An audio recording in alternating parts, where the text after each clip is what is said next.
What up? What up? We are back for another edition of Boom, Boom, Boom, Boom, Boom. Two brothers in the huddle. I'm your boy JB, and I'm hanging out in LA. And What's up, monster? brother Jonathan, what's happening, baby brother? West Coast, Best Coast, West Coast from best LA to ATL. already. 'Cause I'm still hanging out here during the week since the NFL decided to move the game back to a Tuesday. Mm. So how was that? How was that adjusting and all the different schedule? I'm sure the testing and everything is a little bit tighter. Well, let me just tell you this. The NFL could give a damn about the Seahawks. This was all about the Rams. From the fact that these guys decided to go party their ass. I don't know what club they went to. Clearly, they all was in the same damn club. Mm-hmm. Wherever they decided to go after the Monday night football game when they beat the Cardinals, they decided to go hang out and party together. Apparently, I don't know. This is my take. I don't know if that's really true, but I just imagine that they did. Uh, so you had over 20 guys test positive on the COVID list. Now, remember, the NFL said that they were going to force teams to forfeit. No, them owners ain't giving back that damn money. You and I know that. Both know that. I mean, we all know the owners run the NFL. I mean, Yeah. the commissioner works for the owners. The Yeah. owners make up the rules, they agree to it, and the commissioner is just the enforcer. So once the NFL owners agree on something, then it's done. It might be said earlier that we might do it this way, but when that money get involved and it's this late in the season, then you know how crucial every game is now as far as your playoff push. We playing this game. We ain't forfeiting nothing. We got to play it. I don't care if it's a short week or not. We're going to play it. Well, we'll chat more about the NFL and the new COVID protocol rules as they, in my opinion, lift a little bit of some of the rules according to the new memo from the NFL about COVID testing. But let's talk about these games because you had two games last night. You had the football team and the Eagles, which I think everyone on the East Coast had a chance to see. Yep. And here on the West Coast, we got a chance to see the NFL West showdown and the LA Rams and the Seahawks here at SoFi Stadium, which, if I may say, is a pretty damn nice stadium. But it was all about the Rams. I know that thing nice. Yeah. That thing nice. Yeah, Matthew Stafford. Let's talk about the the Washington football team game last night. Man, Washington playing with a backup quarterback last night. I felt like the vibe was totally different than the past few weeks. Coming off a loss from Dallas the week before, and now losing again to another divisional rival, Philly last night. I mean, and Washington is scratching their head right now, trying to stay alive and stay afloat. Keep on pushing for this wild card spot. Yeah, well, I don't know where the football team ends up at the end of the season. My guess is that they probably will not make the playoffs. We'll look across here shortly and chat about the NFC standings. But I didn't watch that game, so what stood out to you? Philly running the ball and Jalen Hurts controlling the game. I felt like Jalen was comfortable. The kid was airing out passes. I mean, you got wide receivers making amazing sideline toe drag catches. I mean, it just felt like the vibe was different last night in Philly. I mean, both teams were pushing for a playoff spot, and Philly looked like they wanted it more than the football team. So, yeah, coach had a great game plan going against Washington. They ran the ball on them pretty good. And Washington defense is very stout. They don't give up too many points. They average in about between 10 to 17 points per game. But yeah, Philly came out firing, playing well on offense, defense, and special teams. I felt like Philly controlled the game from beginning to the end. But man, Philly, we talking about the football team, but man, Philly right there in the mix too. Philly right there in the wild card race, trying to get that last spot as well. I just see it's gonna be a crazy ending to the season. You don't know how it's gonna play out. It's like a damn soap opera. Yeah. Like a damn soap opera. You just don't know how in the hell this is gonna play out, but it's very interesting to watch week to week. That's for damn sure. Tell me about what happened on the West Coast, the best coast. Yeah, you know it. Well, um, it was all about Cooper Kupp last night. I mean, it ended up being about Cooper Kupp. I mean, it was a nice ball game, tight ball game. Seahawks defense kept them in the game. Offensively, the Rams possessed the ball twice as long as the Seahawks did in the first half, and they go into the half 3-3. The third quarter is where, the Rams started to, well, really started with the Seahawks. The opening drive, they went on an 11-play drive and scored. Unfortunately, after that, it was only 50 yards of total offense to finish the rest of the game. Wow. But Cooper Kupp and Matthew Stafford, you can tell that these guys are they are the best combination in football, at least this year. And I mean, people talking about is Cooper Kupp the best receiver in the NFL. Look, I think Cooper Kupp, in my opinion, should be considered for the MVP race. And he's not flashy. He don't do crazy touchdown celebration. Like he's about as boring as Larry Fitzgerald when he scores. Hand the ball to the ref. Like he's looking for his teammates to celebrate, and you just don't get that out of him. He has this level of humility in how he plays the game, and he hasn't. It's not like this is surprising. I mean, last year in the past 3 years, he's racked up 1,000 yards, except for one season. I think he had like just under 1,000, but he's been putting up some good numbers for the last few seasons. So it's not really surprising that they get a guy like Matthew Stafford who slings the ball all across the yard, that these guys are putting up the kind of numbers that they are. And I think that he breaks the record this season as well. So Rams beat the Seahawks, and that ends the Seahawks playoffs hopes, and it comes to an end right here in SoFi. So the question is, does Seattle still have a chance? Seattle is they don't have a chance. La This la is la la la la la la la. the fat lady singing, huh? Oh, she's singing loud and clear right now, baby. Yeah. You know what? My Seahawks fans told me to tell you to stop hating on the Hawks so damn hard. I'm not hating, man. Yeah. It's just competition, baby. It's just competition. That's all, man. Much love to Seattle. The Seattle fans, they always treated me nice when I went there. So, hey, ain't no love. I mean, I got love for y'all. I got love. Big Monster got love for y'all out there.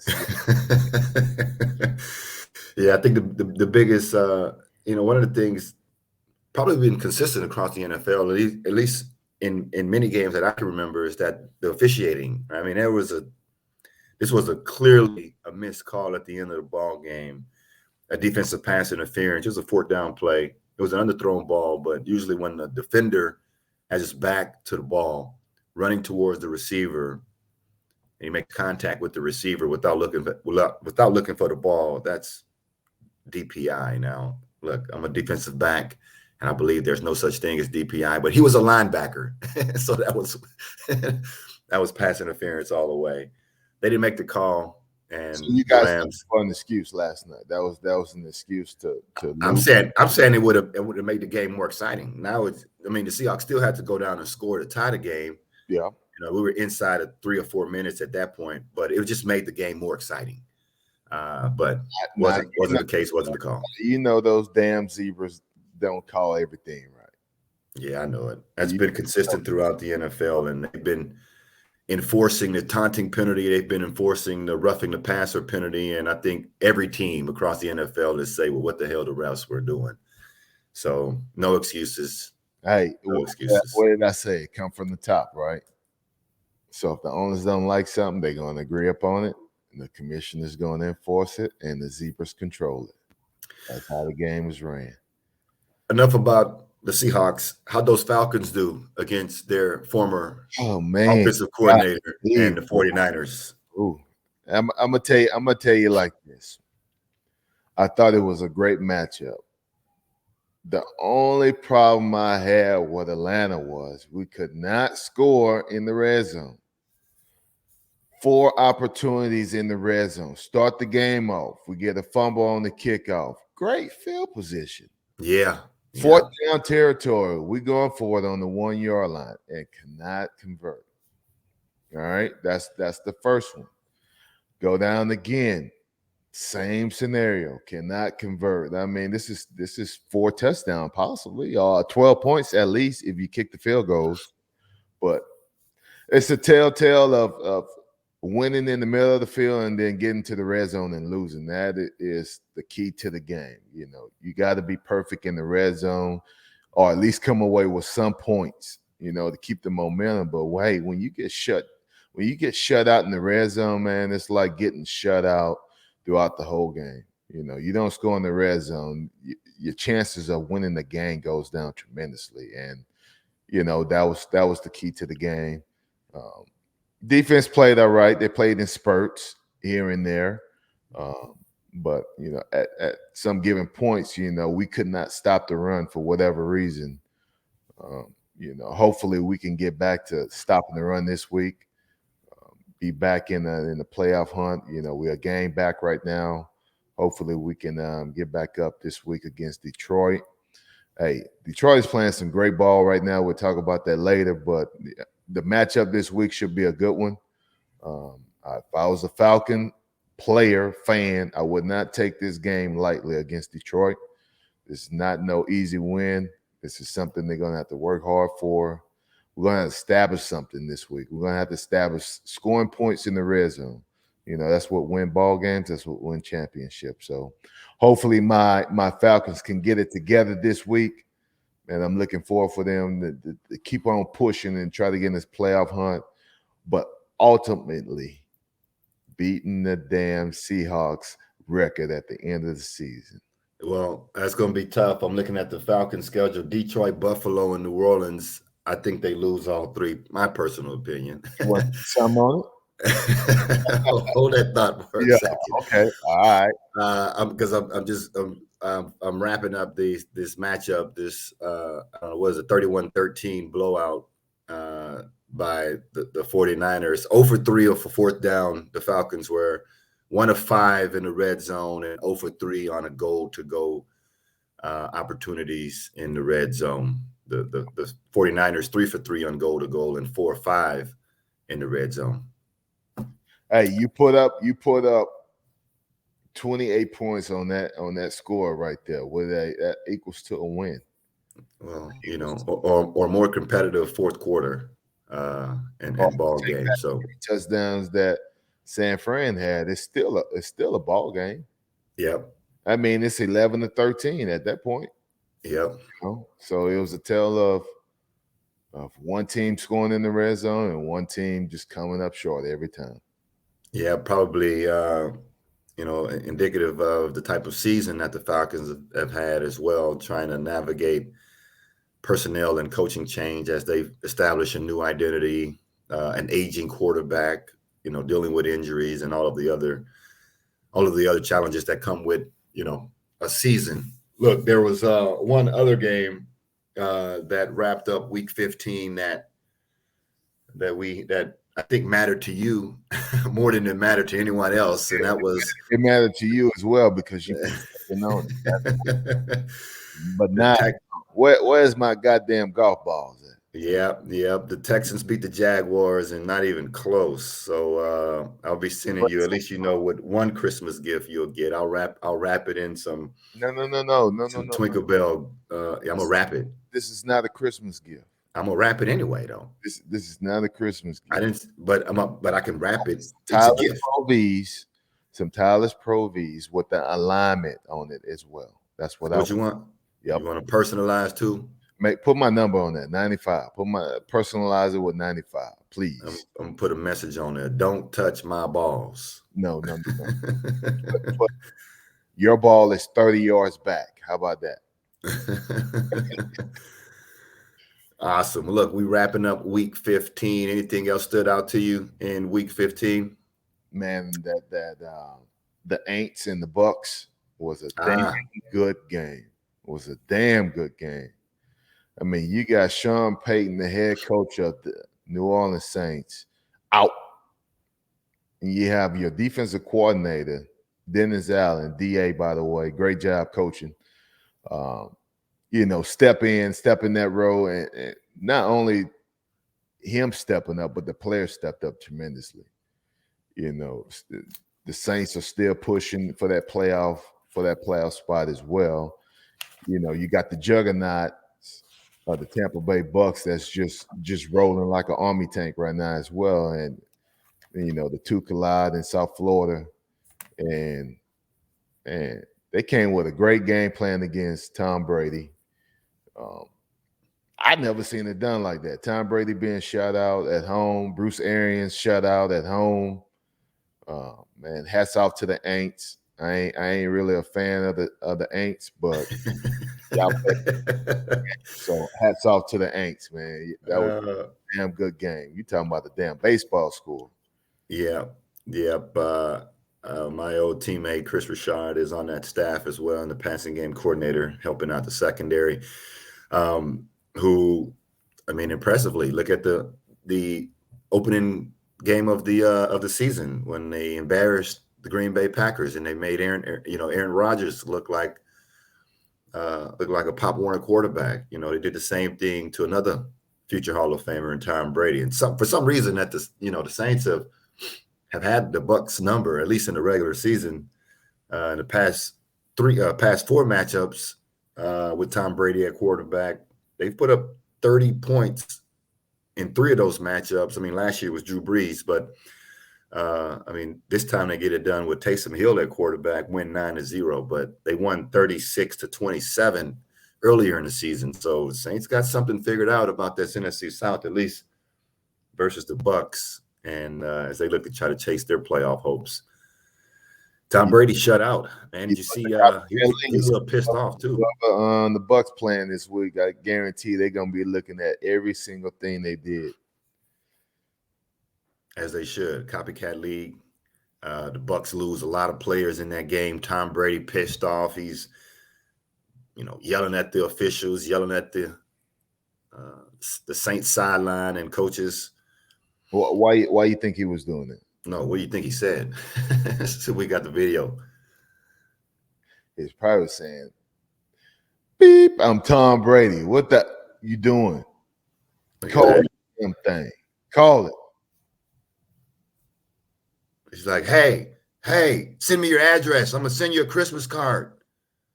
Send me your freaking address. He got my new iPad too. He defenestrated that iPad. Those are surfaces, monster. Wow. Yeah, send me your address. I want to send you a Christmas card. Yeah.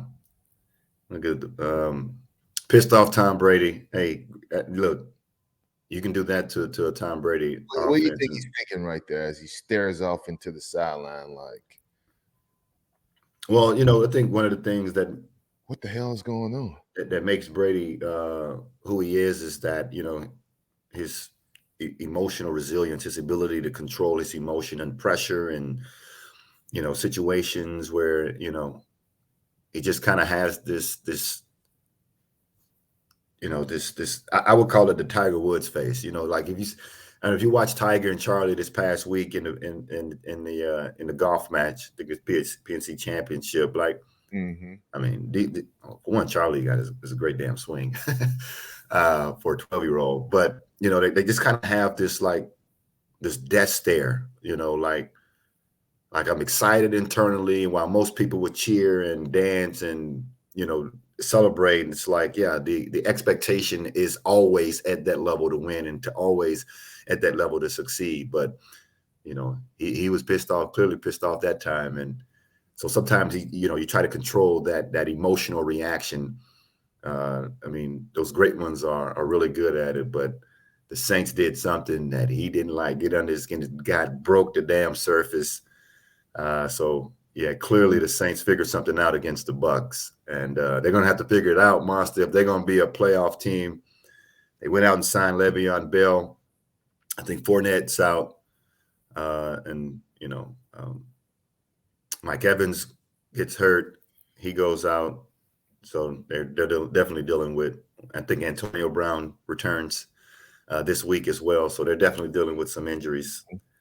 It's always fun, man. Look, that's why they play the game. I think the chances look. X-Man in mentality, baby. It's your turn.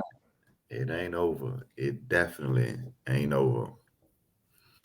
And I think one more matchup last week, I think, the damn Baltimore Ravens and Coach Harbaugh, aggressive play calling with an opportunity to win versus the Packers, game on the line. Monster, you the head coach. What do? You kick it, play for overtime, or you go for two? Didn't play either. Say it again. Your boy Lamar Jackson, he did not play. No. So for the Ravens to be in that ball game to where they were, man, is I can only imagine if your boy was there, maybe a different outcome. Who knows? But man, a damn aggressive call. What do you do? You're the head coach, Monster. You go for it, or you kick it for overtime? Me knowing that at home, I got to face Aaron Rodgers with 42 seconds left in the game, I'm gonna go for it. Why? Because I'm the type of coach that's going to be aggressive in certain situations like that. But I don't necessarily agree with the play call. All right, you did a little rollout pass that only eliminates you to one option, maybe two if you're doing a throwback pass backside or something like that. But yeah, I did not like the play call at that moment. I felt like if they was going to pass, they should have gave him a pass run, run option, but rolling out to the right and trying to get in the corner of the end zone. Safety made a great play on it, tipping the ball. Man, if you watch the play, what a safety was from the middle of the field, it was almost like he was a running back running down here. I mean, he was like mirror foot as far as which way the play was going. He immediately broke downhill, all the way downhill to break up the play. I mean, that dude saved the game. Yep. Nope. They ran the sprint right option, knowing that the quarterback only has one option. He may have had the back of the end zone as a second option. I'm with you. Love the play call and by Coach Harbaugh, but it's no surprise. They've been aggressive all year, going for it on fourth down. They had an earlier similar situation where they decided to go for two. Both opportunities failed, but Tyler Huntley, as you said, man, I mean, to come in and play as well as he did, no turnovers. I think he had 2 rushing touchdowns and 2 passing touchdowns. Phenomenal job by him. But now you're looking at this AFC North and the Ravens, they're biting their nails trying to finish and make a playoff push. So we'll see how they got Cincinnati right on their butt. Yep. Well, right on. Well, the Bengals leading that division now. Okay. They got the same record, but they own the tiebreaker. Yep. So Cincinnati is ahead, but even and you got the Steelers who's coming along lately. Well, right now Baltimore is the number 8 seed. So that's crazy. You got 3 seed all the way down to the number 8 seed. Well, you got Natty, Indy, the Chargers, and Buffalo and Baltimore all locked in at 8 and 6. Wow. Well, yeah, that's the AFC playoff picture. Hey, man, I like the Colts. I like the Colts getting in the playoffs. I think they're going to make a late push, which they have been lately. Coming off a big game win against the Patriots last Saturday, man, you talking about you got to be riding with confidence right now. Playing against the Patriots, who was on a 7-game win streak, something like that. Yep. And to go in and just dominate the game like they did, I think they got all the confidence in the world to make a late push into the playoffs and probably end up getting the 6th or the 5th seed. I don't see them getting the 7th seed. I feel like they can move their way up the ladder, possibly even getting the 4th seed in winning their division. So we'll see. It's going to be very crucial these last few weeks of the season. I'm looking forward to that Indy Titans matchup. I think that's going to be who wins the AFC South and who eventually, either going to walk away with the 4th seed or the 3rd seed possibly, or, the 5th, 6th, 7th seed in the playoff spot. Yeah, Indy lost. They already lost both games. The Titans swept the Colts this season, but if you look at the Colts So the Colts remaining, got the game. I mean, the Titans got the game head up match. Yep, you look at the remaining schedule for the Colts. Cardinals this week, Vegas, and then they finish off with the Jags. So 7 out of the last 9 games they've won, and that running game is strong. As Jay Taylor is leading the league in rushing. Should be MVP. Well, he's definitely MVP of that team. And then I'm looking at the Chargers. Chargers, they lose to Kansas City, but again, they were definitely in that game. They've won 2 of the last 3. They finished with the Texans, the Broncos, and the Raiders. So those are, 3 winnable games. But of course, the last 2, those division games are tough. I think the Colts get in. They probably have an easier path. And then if you look at Cincinnati's remaining schedule and what they need to do to get in, they got the Ravens, the Chiefs, and the Browns. Yes, see what I'm saying? See what I'm saying? So, but man, Cincinnati been playing some ball this year. Yeah, they've been winning some big games, or been right in some big games against some good teams like the Packers. They should have won. They lost that at home. So I mean, they got a good squad, man. I think they can hold up the end of the bargain, man. It's gonna be a tight race to see who comes out of that division of the AFC North. I think the winner of this week's matchup between the Bengals and the Ravens will be the AFC North champion. Baltimore has obviously the Bengals this week, and then they finish with the Rams and the Steelers. Mm-hmm. So still not an easy walk into the playoffs, but definitely. Definitely. I feel like Baltimore has to back against the wall more than the Bengals right now. The fact that they've lost their position over the last few weeks, I would agree. Yeah, I would agree. So good matchup this week as they head to Cincinnati. They're going to have to do it on the road if they want to be the dominant team in the AFC North. All right, well, we'll move past week 15 and wrap that with our damn. Did you see that moment of the week? And I'll start this one off, Monster, because something must be happening down in Miami. You got the defense. I mean, look, I think in order to be a big man in Miami, man, you got to have some athletic skills. You got big Christian Wilkins from Clemson. Oh, they had to decline the penalty here. Look, we saw earlier the offensive lineman catch a screen and rumble to the end zone, but this is what I really love about it. Look, they know Big Wilk loves to dance. Here he is with his touchdown celebration doing the worm. This guy's 6'4", 320. And look, we know he's a dancing machine because it's in his history. Look, check him out right here. Big man, flexible. The release out of the backfield. And look at the hands. Oh, got it, baby. Like catching the egg. 6'4".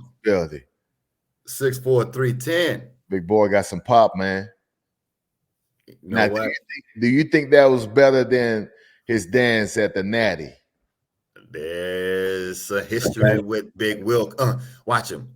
This is that hurt my groin. Ouch. That hurt me too. He's like, watch out, man. I ain't done. I'll step back. Watch it. Another one. Shake. Oh, cheerleader. Ow. Trill. Ow. Well, he was watching when he was young. He was watching that BET Uncut. Oh man, Big Uh, is an athlete, man. That kid is something to see. I mean, he's a dancing bear. He's flexible. He can play the game at a high level. He's a playmaker. It's somebody you want to have in your locker room on your team. You know, this guy, I oh, guarantee you having a oh, bad day. All you got to oh, do is walk by this guy. He'll cheer you up. oh, watch out, baby. I ain't done. Y'all step back. They ain't ready for it. Shake Oh, it. Oh, take ow, that. oh. Ah. I told y'all. Ooh. Do it. That's my other growing. I got both growings. They gone. I left them right there on the field. There he is. I ain't done. Check me out. Whoop, whoop. Check this out, though, monster. The Dolphins lost 7 in a row. Now they won 6 in a row. Wow.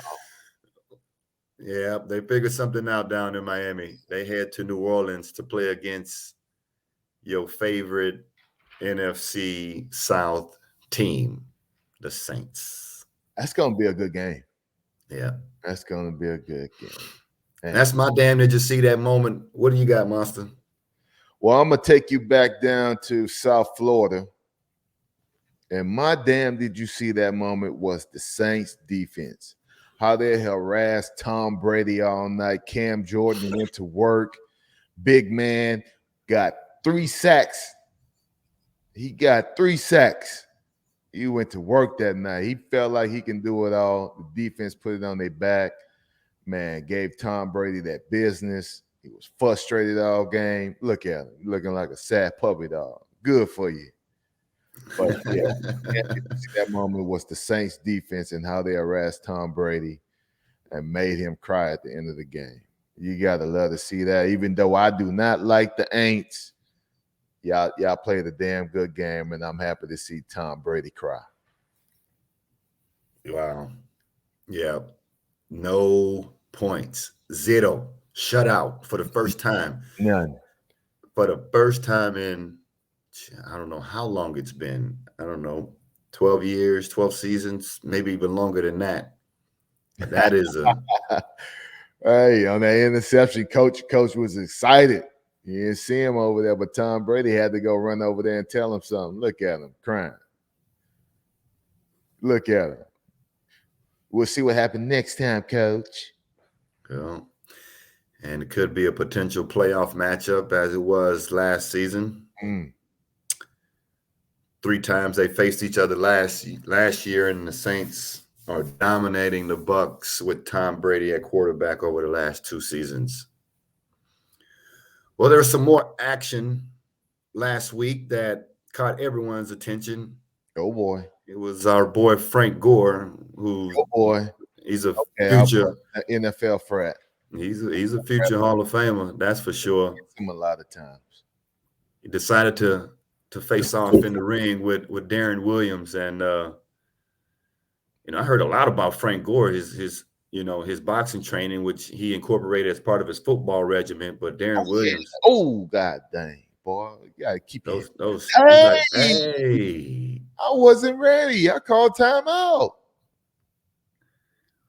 Oh yeah, Monster. I don't know, everybody deciding they want to step in the boxing ring. I get it. I think it's fun.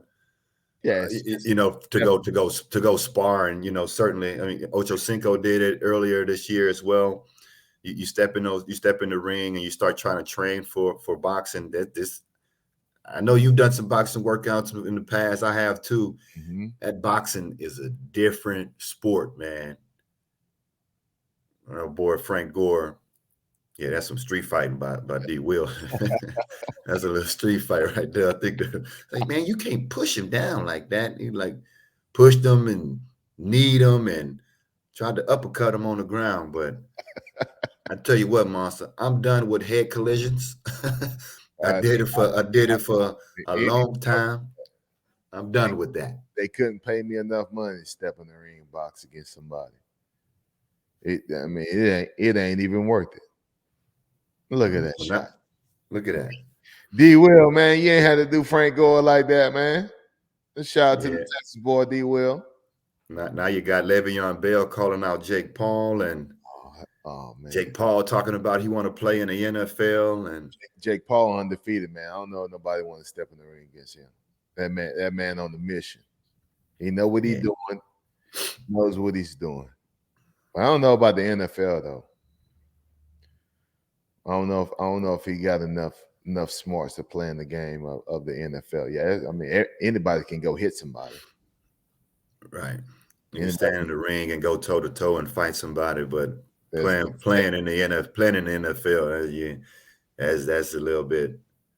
It might be out of your range, right there, JP. But what he did to Woodley, though, how about the knockout shot against Woodley? Man, Wooly better not even step in the ring as a boxer anymore. He's not a boxer. He's not a boxer. He's a full body fighter. He's a full body fighter. But you got Jake Paul, who's been training to just, man, it's just something that's in him. He made his mind up to go be this fighter. And guess what? Everybody else thinking they want to be one. But that kid got his mind made up that he want to be one. And he ain't no draws, ain't none of that. It's like I'm gonna knock you out type of boxing. This is what JP is all about. This is what he's saying. So, man, JP, do your thing, boy. But you ain't gonna find me in no ring with you or anybody else. I ain't with it. Don't want no parts of it. But let me ask you this though: if an NFL team, the Falcons particularly, called you back to go play 6 snaps, would you strap up the shoulder pads and go do it? Damn right, I would. I could do 6 snaps. I could do 6 snaps. You're good for 6 snaps, but after that, I might be gas at the 6. I might be gas at the 6, but I can do 6 snaps. Yeah, buddy. Yeah. Awesome, man. Well, shout out to the ones who are brave enough to step in the ring. It ain't for me, but I'll strap up a chin strap and meet you on the football field any day. Any day. Sure. Hey, other big news last week. Prime time, Jackson State. Yeah, they lost their bowl game, but they made the big splash in their recruiting class, signing a top recruit, number 1, I think number 2 recruit in number 1 high school football, landing Travis Hunter. Yep, number 1 recruit, right down the street from me, down in Lawrenceville is where he played ball at. Man, that kid is a game changer. You hear me? I mean, the kid was going to Florida State as a DB, as a corner. Yeah. But he's a nice receiver as well.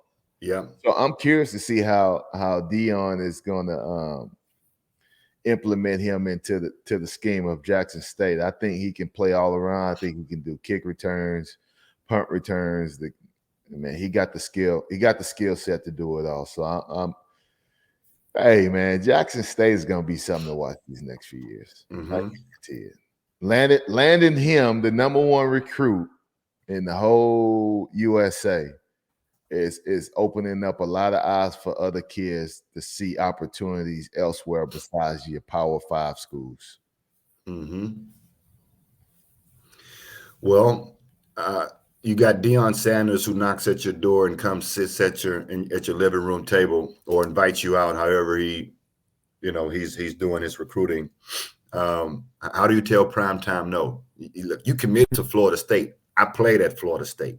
I know the path. I played at a high level in the NFL. I'm going to create a path to get you to the NFL. You don't have to worry about that, young man. What you need to worry about is how to be a young man, how to be a professional, how to play this game. No better teacher than Deion Sanders to do that. Why could you tell primetime no?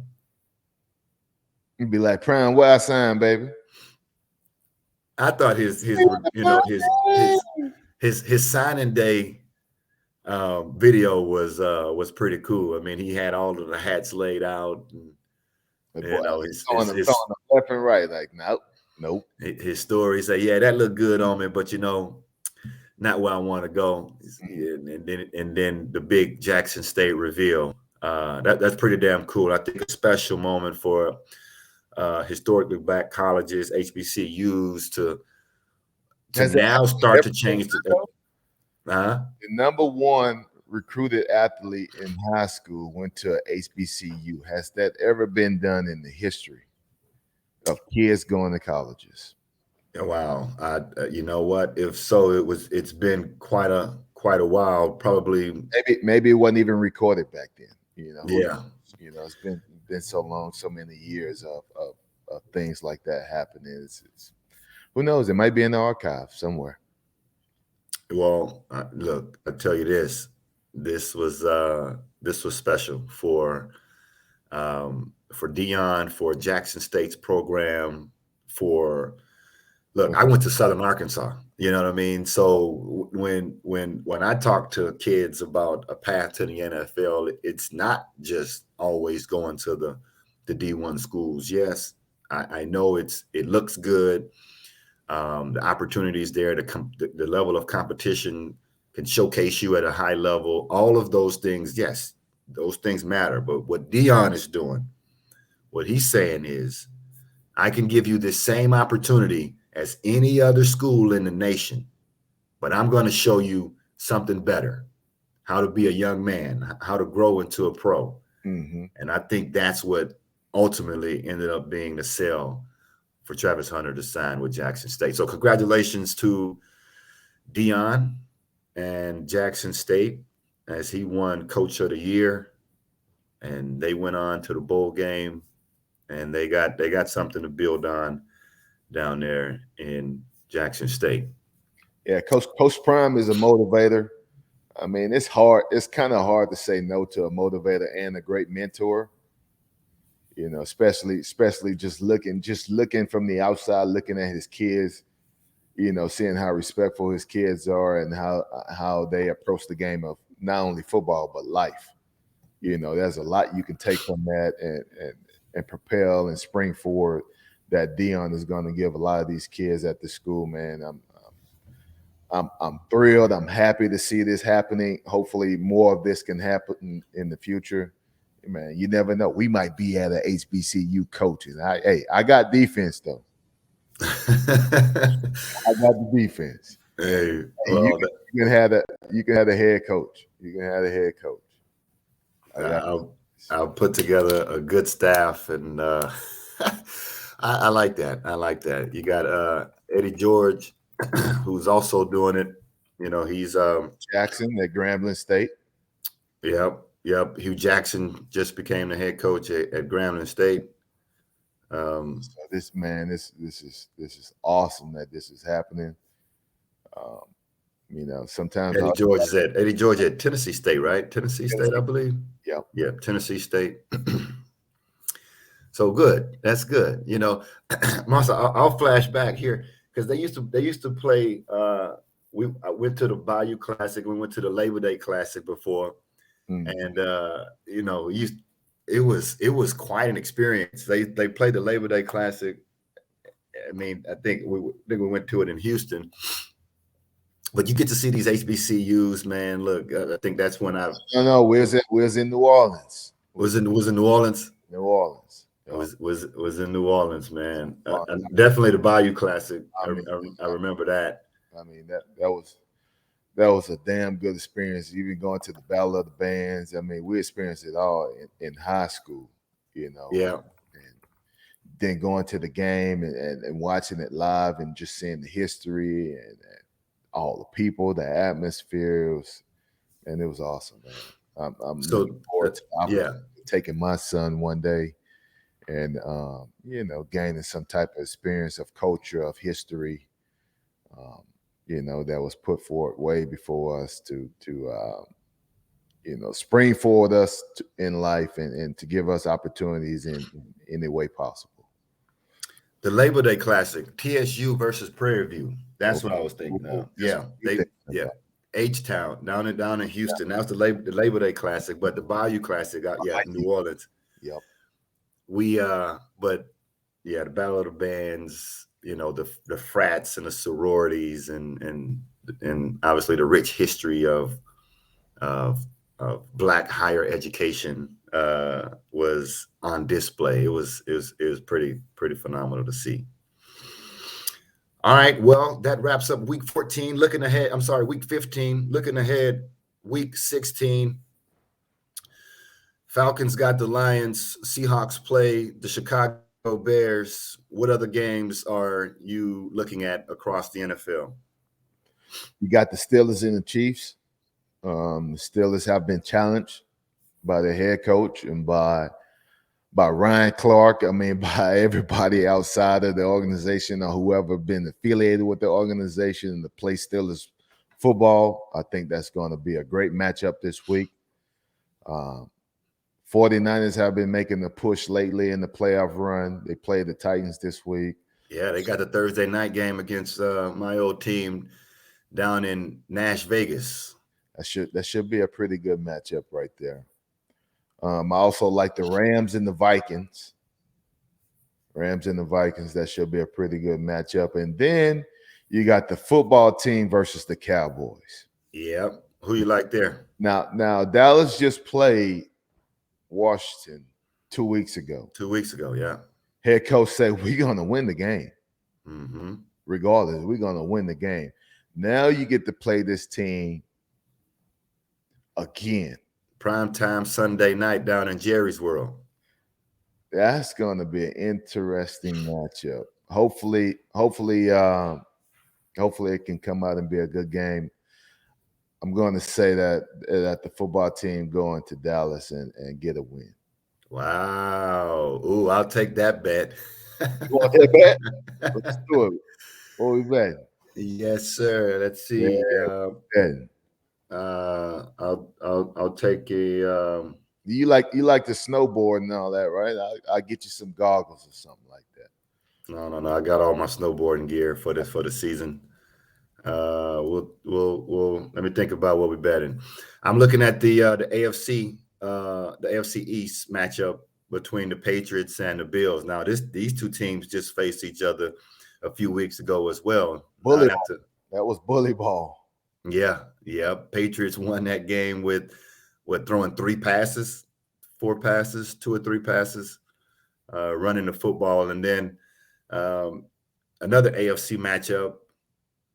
The North, the Bengals and the Ravens, looking to see who wins that game, because I think the winner of that game is the winner of the division. The other team may be at home at the end of January, and of course the Christmas game, the Cardinals and the Colts. That's going to be another good matchup. Yeah, that's going to be a great matchup. Hopefully we can see the Cardinals, who they have been all season. Last week they got their ass whooped by. Yeah, they did. They got their ass whooped. All right. Hey, I got my bet. It's an ass whooping. It was indeed. Ain't no ifs, ands, or buts about it. That was a straight ass whoop. Okay, here's the bet. Normally I don't roll with the Cowboys. Let's do a wedge. Let's do a Callaway wedge, a Mac Daddy or something like that. No, man, you need a Vokey, man. You can't be hitting them damn Callaways. Why not? Give me a Vokey wedge. I want the best. Okay. You want the Vokey. Yeah. What you missing? 52? 56? Let me see. I switched things up. I went 50, 52, 54. So I'll put a 60-degree Vokey wedge in my bag. 60. You can use a 60. Okay. And I can use 52. How about that? Don't tell nobody, but I'm taking the Cowboys over the football team this week, and I want my wedge. I want my goddamn golf balls. What my golf balls? I get them in the mail to you this week. All right. All right, brother. Well, that's it for us. Two Brothers in the Huddle. Week 15 is in the books. We out. Have a great Christmas week, everyone. Christmas. Spread some love. And we'll see you guys on the other side of week 16. We out.